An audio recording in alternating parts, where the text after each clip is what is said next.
کی طرف سے، اور ننیال کی طرف سے حضرت علی المرتضیٰ کے خاندان سے ہے، اور آپ کے شیخ حضرت امداد اللہ مہاجر مکی جو سرزمین حجاز مقدس میں ان کی مزار ہے، جو جلیل القدر اس وقت کے نہ صرف ولی بلکہ اس وقت کے عالم دین اللہ والے بڑے مشہور، بڑے بڑوں نے ان سے تعلق نسبت کو قائم رکھا ہے۔ آپ اپنے خود حضرت بانی جامع علیہ رحمۃ رضوان کی کتاب میں تقریر آپ نے خود تحریر فرمائی، اور جب تحریر فرمائی تو بڑے بڑے القابات سے شیخ نے اپنے شاگرد اپنے مرید کو عطا فرمائے۔ تو اندازہ کریے کہ حضرت امام انوار اللہ فاروق، اور پھر آپ کی ذات کسی سے ڈھکی چھپی نہیں ہے۔ آج دکن میں جو علمی فیضان نظر آتا ہے، شریعت کا ہو یا دیگر معاملات ہو، سارے جو فیضان نظر آتا ہے، یہ سارا کا سارا آپ کی کوششوں کا نتیجہ ہے۔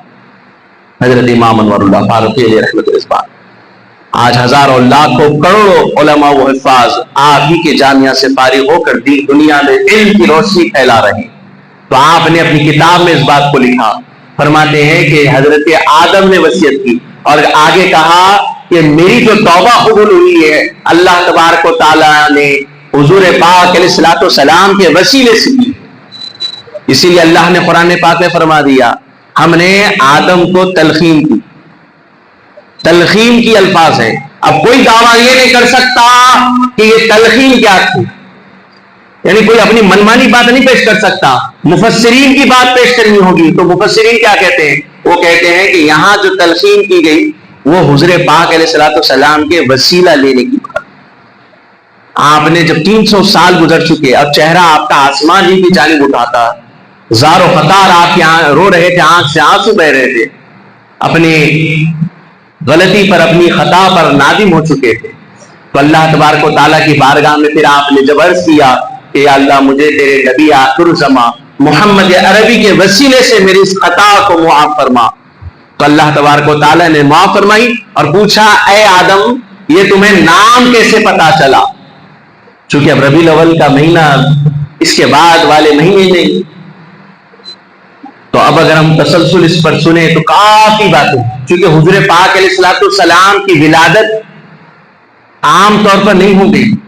اب اکثر ذہن میں یہ باتیں لوگوں کی بیٹھ چکی کہ 40 سال کی عمر میں نبی بنائے گئے، کتنے صحیح ہے یہ جملہ، نبی بنائے گئے۔ آپ اپنی بات کریں گے یا حدیث دیکھیں گے، قرآن کریم کی آیات دیکھیں گے؟ خدا فرما رہا ہے الم تر کیف فعل، خدا فرما رہا ہے کہ محبوب کیا آپ نے نہیں دیکھا ان ہاتھی والوں کے ساتھ کیا حشر ہوا؟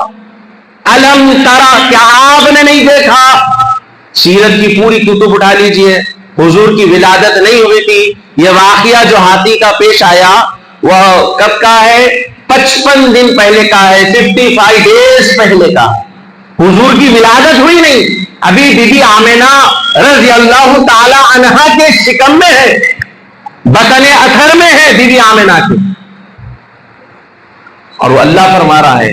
اب لازمی بات ہے کوئی چھوٹا ہو کم سنی ہو، اس عمر میں اسے کوئی بات سوچتی ہے نہ سمجھتی ہے نہ بوجھتی ہے، لیکن خدا علم ترا کہہ کر بتا یہ رہا ہے اگر کوئی مصطفیٰ کی ولادت کو، مصطفیٰ کی بعثت کو، مصطفیٰ کے دنیا میں آنے کے ذریعے کو اپنے اوپر قیاس کرتا ہے، جیسے وہ کم سنی کے دور میں تھا، ماں کے شکم میں تھا، دنیا کے حالات سے ناواقف تھا، تو یہ عام انسان کی بات ہے، لیکن مصطفیٰ کی شان یہ ہے کہ بی بی آمنہ کے بطن میں ہو تب بھی اللہ ہاتھی والوں کے واقعے سے مصطفیٰ کو باخبر رکھا ہے۔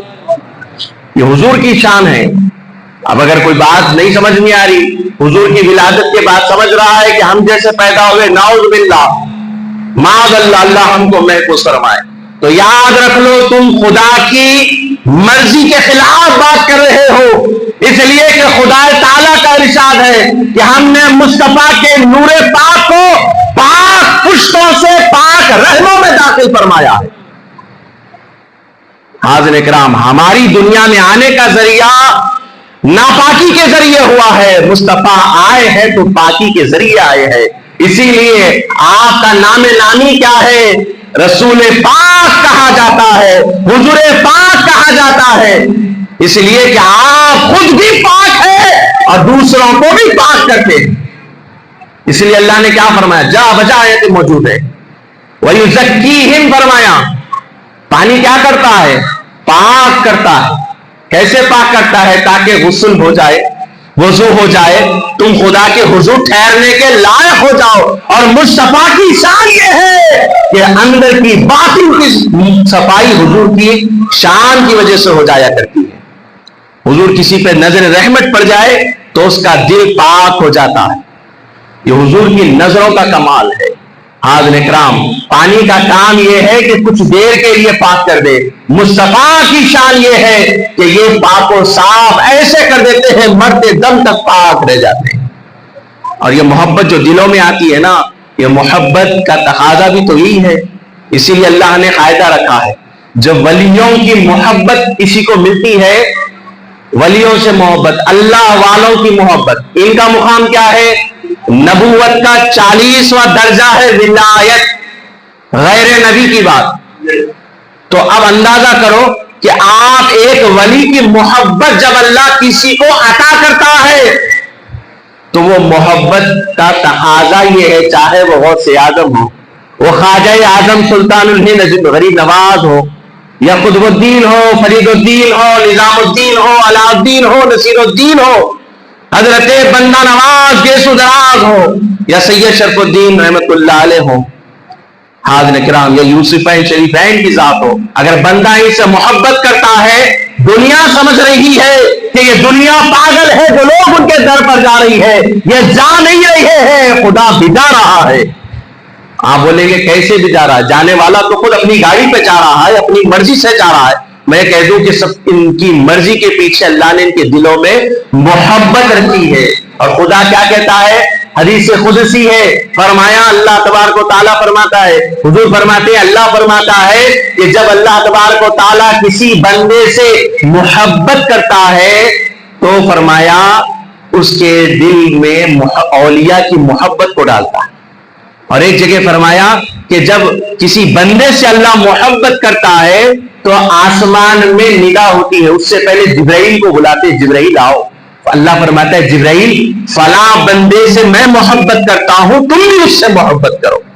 اس کے بعد پھر دوسری بار جبرائیل کو بلاتے ہیں، فرماتا ہے اے جبرائیل تم بھی محبت کر رہے ہو؟ کہا یا پروردگار میں بھی محبت کر رہا ہوں۔ اللہ فرمایا جاؤ آسمان میں جتنے فرشتے ملائکہ ہیں سب سے کہو کہ وہ اس بندے سے محبت رکھے۔ اس کے بعد اللہ فرماتا ہے، یہ تیسری مرتبہ بلاتا ہے، فرماتا ہے اے جبرائیل زمین میں جتنے لوگ ہیں، جتنے درندے ہیں، جانور ہیں، ان کے دل میں بھی اس کی محبت ڈال دو۔ اور انسانوں میں ان کے دل میں محبت ڈالنا جن کے دل پاک ہے، جن کے دل، ایک ولی کی محبت کے لیے دل کا پاک ہونا ضروری ہے۔ بولیے سبحان اللہ۔ ولی کے مقام کو سمجھ نہیں سکتے ہم، ولی کا مقام بڑا ہے۔ جس دن انبیاء قیامت کے دن بڑے بڑے مقام والے ان چھوٹے مقام والے ان کے مقابل میں، ہمارے نہیں، ان کو دیکھ کے بولیں گے واہ کیا مقام ہے، بڑے تعریف کریں گے چھوٹوں کی، ویسے ولی ہے ان کا مقام۔ تو ان کے مقام تو پہنچنا تو درکنار، سمجھنا تو درکنار، تو پھر نبی کے مقام کی بات کیا، ان کا مقام کیا ہوگا، ان کا رتبہ کیا ہوگا۔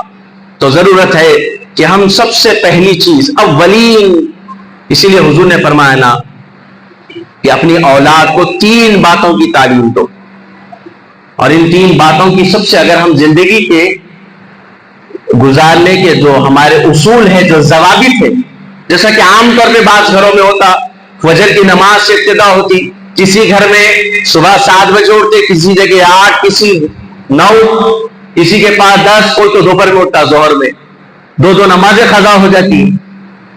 اب اللہ خیر فرمائے، تو یہ اصول بنا لیا ہم مرضی سے، لیکن ہماری مرضی نہیں ہے یہاں پر، اللہ کے اس کے رسول کی مرضی چلے گی۔ تو اسی طرح اب کسی کے گھر میں کچھ اصول ہوتے، کسی کے گھر میں کچھ، لیکن حضور نے فرما دیا۔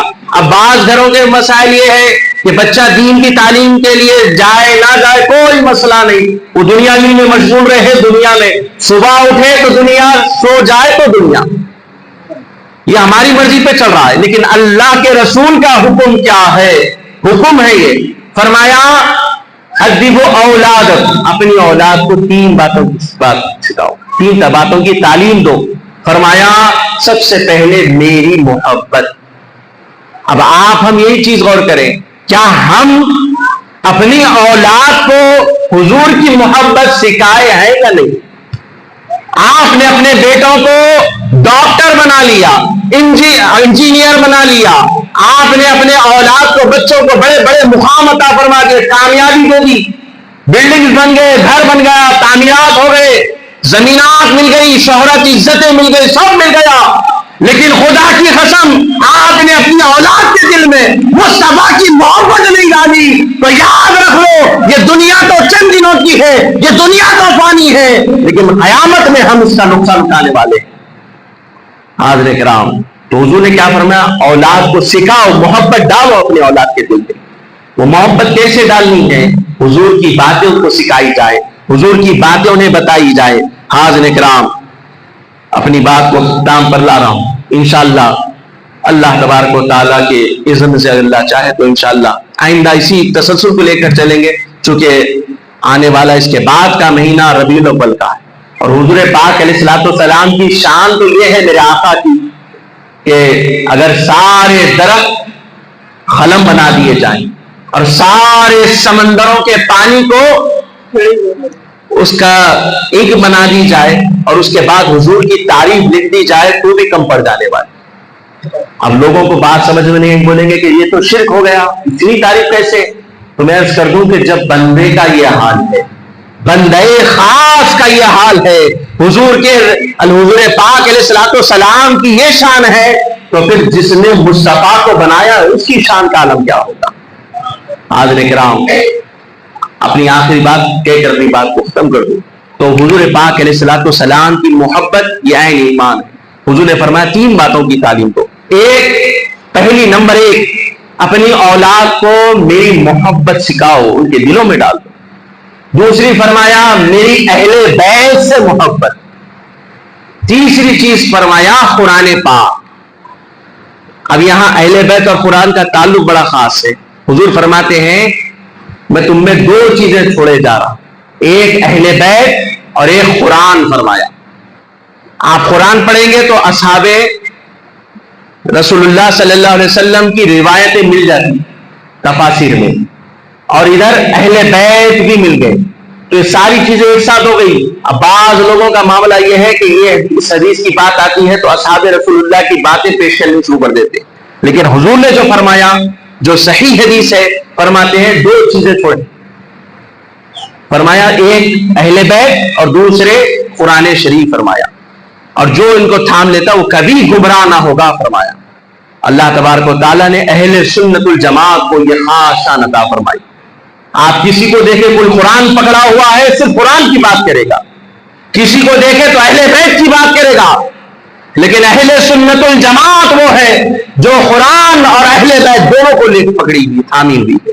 حاضرین کرام، تو اب یہاں پر حضور نے فرمایا اہل بیت اور اس کے بعد تیسرے درجے پر قرآن فرمایا، تو ان دونوں کا جو تعلق ہے اس حدیث سے پاک میں فرمایا کہ یہ دونوں چیزیں چھوڑے جا رہا ہوں، یہ اہل بیت قرآن سے اور قرآن اہل بیت سے کبھی دور نہیں ہوں گے۔ فرمایا یہاں تک کہ حوض کوثر پر یہ دونوں اکٹھا میرے پاس آئیں گے۔ فرمایا کون؟ اہل بیت اور قرآن، یہ دونوں حضور کی خدمت میں ہے، حوض کوثر کے پاس پیش ہو گے، یہ دونوں ساتھ ساتھ رہیں گے۔ فرمایا اور ان دونوں کو تھامنا، ان دونوں سے محبت کرنا اور ان دونوں کے راستے پر چلنا یہ ہدایت ہے۔ فرمایا اور ایک جگہ فرمایا کہ مجھ سے محبت اپنی جان سے زیادہ کرو۔ فرمایا اس سے زیادہ؟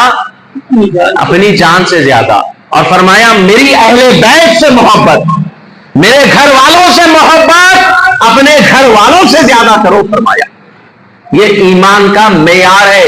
کیا ہے بولیے؟ ہم ٹوپی پہنے، عمامہ پہنے، داڑھی رکھے، نمازیں پڑھ رہے، روزہ حج کر رہے، یہ ہم عمل کر رہے، یہ ہمارا ظاہر ہے۔ اہم بات ہے کہ اپنی بات کو ختم کرو، ورنہ حضور کے چچا کا ایک واقعہ اور ہے، ایک ہے حضرت عباس کا واقعہ، پھر اس کے بعد ہے اور ایک چچا کا واقعہ۔ بہت سارے واقعہ سوچ کر آیا تھا لیکن وقت نہیں ہے، یہی بات کو ختم کر رہا ہوں۔ ہم جو روزہ نماز زکات یہ ہم ظاہر ہے، آپ کے ظاہر سے معلوم ہو رہا، آپ نماز پڑھ رہے، کوئی شخص مسجد کو آ رہا ہے پتا چلا مسلمان ہے، ٹوپی پہنا پتا چلا مسلمان ہے، داڑھی رکھا سمجھ میں آ رہا ہے مسلمان ہے، روزہ رکھا ہے، افطار کر رہا ہے، سحری کر رہا ہے، پتا چلا مسلمان ہے، یہاں تک کہ حج کے لیے جا رہا ہے پتا چلا مسلمان ہے، یہ تو اس کا ظاہر بتا رہا ہے یہ ایمان والا ہے، لیکن اندر سے پتا اس وقت چلے گا جب وہ اپنے سے زیادہ حضور سے محبت کرتا ہے تو باطن چیز کا پکار اٹھے گا کہ یہ میں جو اندر سے ہوں میں مسلمان ہوں۔ اب جب یہی تعلق اہل بیت کے بارے میں آتا ہے، یعنی اپنے گھر والوں سے زیادہ حضور کے گھر والوں سے محبت رکھنا، یہ ایمان کا معیار ہے، یہ میزان ہے، یہ ترازو ہے جس پر ایمان ناپا جائے گا۔ اب اگر کوئی نمازوں سے مسلمان ہونے کا دعویٰ کر رہا ہے تو یہ اس کا عمل ہے، اس کا عمل ہے، اور عمل کا تعلق ظاہر کا تعلق باطن سے ہے۔ اگر باطن درست ہے تو ظاہر درست ہے، اور اگر ظاہر درست ہے باطن درست نہیں ہے تو لاکھ سجدے کر لے سب اسے جہنم میں لے جانے والے، وہ اور اس کی نمازیں بولیے دوزخ میں جانے والی ہے۔ اللہ نمازوں کا محتاج نہیں ہے، نماز پڑھنا تمہاری بندگی کا حق ہے، تمہارا کام ہے، تم خدا کے بندے ہو، غلام ہو، وہ آقا ہے، آقا کے حضور سر جھکانا بندے کا کام ہے، اور وہ ایسا آقا ہے جس کے آگے تم اور ہم سجدہ نہ کرے، سر نہ جھکائے تب بھی وہ رب ہے، کیونکہ شجر درخت حجر ہر چیز اللہ کے ذکر میں لگی ہے۔ لیکن کمال بندگی یہ ہے کہ جس طرح ظاہر سے دعویٰ کر رہے ہیں مسلمان، تو باطن سے بتاؤ پھر اہل بیت اور حضور سے محبت کر کر، ورنہ پھر یہ معیار نہیں ہے، پھر اوپر سے ایک اور اندر سے ایک، یہ تو ہم اور آپ ایک دوسرے کو برداشت نہیں کر سکتے، دوسرے دن سے صورت نہیں دیکھتے ہم، کیوں کہ بولیں گے کہ بھائی فلاں شخص جو ہے اوپر سے ایک بات کرتا ہے اندر سے ایک، نفرت کرتی ہر دنیا لوگ اس سے، تو پھر خدا تعالیٰ ہم سے کیوں محبت کرے گا؟ ہمارا ظاہر ایک ہے باطن ایک ہے۔ تو ضرورت ہے کہ سب سے پہلے ایمان کا جو معیار ہے، جو اس کا ترازو ہے جس پر ناپا جائے گا خدا کی بارگاہ میں، وہ اہل بیت النبی اور نبی کریم کی محبت ہے، اور اس کے بعد تیسرے درجے پر ہے قرآن، چونکہ جب دو کمال باطن میں اتار کر کھولے گا قرآن تو پھر حسین سمجھ میں آئیں گے، علی سمجھ میں آئیں گے، فاطمہ سمجھ میں آئیں گے، مصطفیٰ سمجھ میں آئیں گے۔ آپ صرف قرآن منمانی پڑھیں گے، منمانی ترجمے، منمانی تفسیر کریں گے، میں تحقیق کروں گا، تو پھر آپ کے لیے ایک آپ کو ہدایت دینے والے ہدایت شیوخ بڑے مشہور ہیں جن کا نام ابلیس ہے، وہ بیٹھے ہوئے ہیں آپ کا انتظار کرتے ہوئے تاکہ آپ پر حملہ کریں اور آپ کا سارا مال لوٹ لے۔ یہ ڈاکو ہے بڑا ایمان کا۔ تو الغرض حاضر کرام، ضرورت ہے کہ ہم ان باتوں کو سمجھیں۔ قرآن پاک کی کئی تفاسیر احادیث کریمہ سے ثابت ہے کہ حضور پاک اولین مخلوق ہے، اللہ نے سب سے پہلے جن کو پیدا فرمایا وہ ذات رسول پاک کی ذات ہے، اور وہ ذات اس وقت کس ہویت میں تھی، کس لباس میں تھی، تو وہ نور پاک کا لباس تھا، وہ نور کا لباس تھا، جس کا ذکر مدارج النبوہ میں شیخ موفق عبدالحق محدث دہلوی رحمۃ اللہ تعالی علیہ نے فرمایا کہ اول ما خلق اللہ نوری، کہ اللہ نے سب سے پہلے جس چیز کو پیدا فرمایا وہ میرا نور تھا۔ حاضر اکرام، اب اسی تسلسل میں چونکہ حضور اولین مخلوق ہے، ایک سب سے پہلے جس چیز کو پیدا فرمایا حضور کی ذات، دوسرا اللہ نے ہم پر لازم کر دیا۔ اب اگر کوئی کہے کہ حضور کا ذکر میلاد میں کیوں ہوتا ہے، ربیع الاول میں کیوں ہوتا ہے، کیوں خوشی منائی جاتی ہے، تو اللہ نے جب کہہ دیا وَاذْكُرُوا نِعْمَتَ اللَّهِ، یاد کرو اللہ کی نعمتوں، تو لازم ہو گیا تم یاد کرو۔ اب اس کے بعد صحابہ منائے تھے نہیں دیکھیں گے، صحابہ تو منائے، اہتمام کرے، وہ اپنی جگہ روایتیں ہیں، لیکن جب صحابہ سے قول پر فوقیت رکھنے والی ذات خدا کا حکم آ گیا تو اب کوئی دوسرے قول کی حاجت نہیں رہی۔ اللہ نے جب بتا دیا وَاذْكُرُوا نِعْمَتَ اللَّهِ، تو بس اللہ نے جو فرمایا یاد کرو اس احسان کو، یاد کرو اس نعمت کو، تو ہمارا کام ہے کہ ان کا چرچا کریں، ذکر خیر کرتے رہیں، اور اپنے بچوں کو حضور پاک علیہ السلام کی محبت کی تعلیم دے۔ خدا را ایسے ایسے فرقے اور ایسی جماعتیں جو ختم نبوت کا انکار کرنے والے ہمارے درمیان آج عام ہو چکی ہے. انٹرنیٹ کے ذریعے, دیگر ایپس کے ذریعے اور سوشل میڈیا کے ذریعے ہمارے بچوں کو ہیک کیا جا رہا ہے, بچوں کے ذہنوں کو ہیک کیا جا رہا ہے. حاضرین کرام, ان کا دماغوں کو جو ہے دھو دیا جا رہا ہے, برین واش کیا جا رہا ہے.